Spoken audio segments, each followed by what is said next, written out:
bertahap, saya pikir bertahap, tapi adanya di tengah-tengah. Ya, ya. Mhm. Jadi udah punya account sekian lama baru ya kalau memang Iya mengharuskan keadaan gitu. iya Oke, oke. Lalu dari saya ada lagi nih.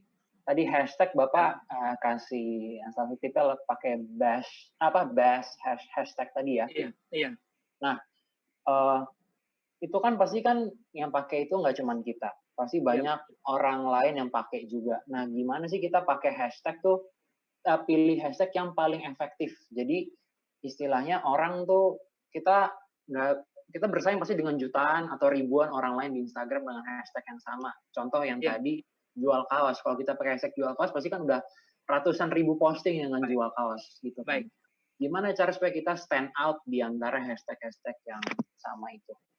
baik.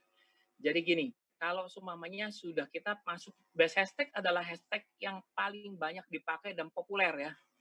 Jadi kata best itu adalah yang populer menurut mereka, menurut mesin. Karena entah bagaimana mereka bisa mengukur Instagram itu postingan hashtag apa. Tapi kalau kita mau punya hashtag sendiri, eh, saran saya gini, saya harus punya kumpulan hashtag. Andai kata nih yang tadi saya bilang, ini A, ini B, ini ada C, ada D. Jadi ini hashtag-hashtag yang dari base hashtag. Ini adalah hashtag-hashtag yang perpaduan dari base hashtag sama dari kompetitor yang saya tiru dari kompetitor. Ini ada juga yang dari base hashtag kompetitor sama murni dari saya. Kita ngelihat mana yang paling cocok, paling banyak like-nya. Jangan-jangan yang paling banyak like-nya andai kata yang paling banyaknya ternyata dari base hashtag. Itu sebenarnya hashtag yang kita boleh pakai, Pak. Paling banyak itu sebenarnya bukan orang like. Kalau boleh dibilang sebenarnya dari closing sih ya, orang beli. Atau minimumnya telepon ke kita lah, kurang lebih kayak gitu. Mmm, Tetapi tetap harus dikumpulin. Andai kata ada ratusan orang bermain di hashtag yang sama, interval kita posting yang paling penting. Karena hashtag itu juga bisa dilihat hashtag yang terbaru sama hashtag populer, Pak. Kalau yang terbaru ya kita ngelihat. Kalau saya masukin hashtag seminar, saya begitu post, terusnya saya melihat lagi, udah hilang Pak. Ada betul. berapa banyak orang yang posting hashtag seminar. Tetapi kalau seumpamanya saya pakai seminar 2020, pakai Ya, hashtag seminar Jakarta, itu lebih spesifik, lebih ceruk, saya bilang. Kurang lebih kayak gitu. Semoga oke. bisa dapatkan itu ya Pak. Ya, berarti mesti tes pasar juga istilahnya Tes ya, ukur, tes tes pasar ukur, gitu. tes ukur. Karena ini Tes kita ukur, bicara soal ya. marketing, iya betul. Heeh. Tes Jadi ukur nggak juga ada berlaku di itu ya Pak, tes ukur juga berlaku sekali lagi kalau saya ulang, berlaku di profile, di name. ya yang tadi yang Bapak jelasin Iya, ya. tes ukur, begitu. Jadi mesti kita coba sendiri, nggak bisa, oh ikutin Pak Petrus pasti ini berhasil, belum tentu, Iya, tergantung bisnis silakan kita tes juga ya. ukur, betul betul. Oke, oke, oke. Menarik banget ya, karena ini pengalaman saya juga, saya pernah jualan, di Instagram tapi jualan barang bekas. Jadi saya Oh iya punya Pak, hobi alat musik, eee, karena udah nggak kepake dan pengen ganti barang, otomatis yang lama mesti saya jual. Pertamanya pakai hashtag yang menurut saya kayaknya nyambung nih, ternyata nggak laku-laku sampai akhirnya saya ganti hashtag, kemudian nggak lama, nggak cuman sekitar waktu 2 minggu barangnya laku semua, emang ngaruh banget sih hashtag. iya. Nah yang hashtag seperti itu kita mesti simpen Pak, istilahnya kita mesti ingat, oh ini winning hashtag-nya saya, Ya, gitu. Heeh. betul, betul, karena saya Keren Pak ngalamin itu, sendiri, keren. heeh. Ya, mmm, lalu, ini mungkin pertanyaan terakhir dari saya sih. Apakah jumlah follower yang banyak itu otomatis jumlah untung kita semakin meningkat? Jadi kita lebih mentingin ada orang yang bilang, "Oh follower yang banyak yang penting," atau ada juga yang bilang, "Follower nggak penting mesti banyak, tapi yang penting tuh engagement-nya tinggi," gitu. Itu menurut Pak Petrus gimana? Begini Pak, ujung-ujungnya semua harus closing Pak. Kalau boleh dibilang yang penting besok mesti makan.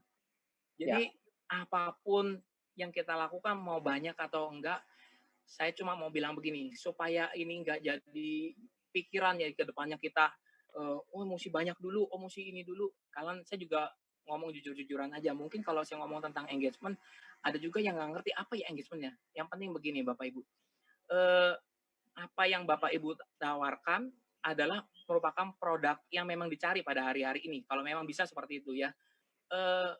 bukan produk yang harus rumit, tetapi yang paling mudah.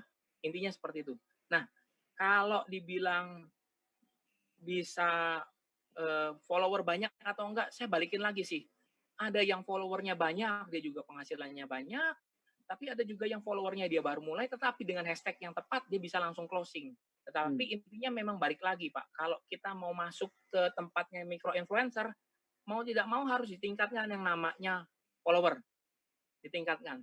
Follower juga meningkatkan yang namanya dalam tanda petik ya gengsinya, supaya kita itu punya istilahnya, oh ada eksistensinya kita, kurang lebih kayak gitu. Harus closing, intinya harus closing ya Pak ya. Saran saya sih gitu. Ya. Oke, jadi intinya yang penting kita jualan, yang penting kita dapat profit gitu ya. Ya, kurang lebih seperti itu. Sales lah, ya. Sales nomor satu tetap sales ya, harus jualan. Sales. Ya. Apapun ya harus dijual coba. Iya. Oke, mungkin dari aku itu aja. Dari Cinansi ada lagi mungkin? Udah, thank you Pak Petrus, sangat memberkati. Terima kasih banyak. Terima kasih banyak. Iya, thank you sekali lagi Pak Petrus. Dari kami yang mewakili GBWTC juga thank you banget udah ngasih waktunya untuk memberikan materi tentang jualan di Instagram ini ya. Terima kasih dan juga untuk viewers semoga terberkati oleh materi dari Pak Petrus dan mungkin bisa segera diaplikasikan terutama di masa corona kayak gini. Menurut saya ini masa yang paling tepat ya untuk aplikasi bisnis lewat online platform seperti kayak gini, di mana orang justru sekarang lagi mengakses online paling banyak mungkin saat-saat ini kali Pak ya. Iya, betul. Nah ya, semoga bisa segera diaplikasikan dan bisa membantu keadaan Bapak Ibu. Oke, mungkin dari kami itu aja. Sebelum ditutup, mari kita sama-sama berdoa kali ya. Oke. Bapak, terima kasih Tuhan jika pada hari ini kami boleh Tuhan dapatkan materi yang seru, materi yang sangat bermanfaat bagi kami, bagaimana tentang cara kami bisa berjualan melalui platform Instagram. Kami bersyukur Tuhan, walaupun di masa-masa sulit seperti ini, kami bisa tetap mengupgrade pemikiran kami, mengupgrade diri kami, sehingga kami boleh belajar hal baru yang bisa kami aplikasikan Tuhan, yang bisa bermanfaat di masa-masa corona seperti ini. Terima kasih atas Pak Petrus.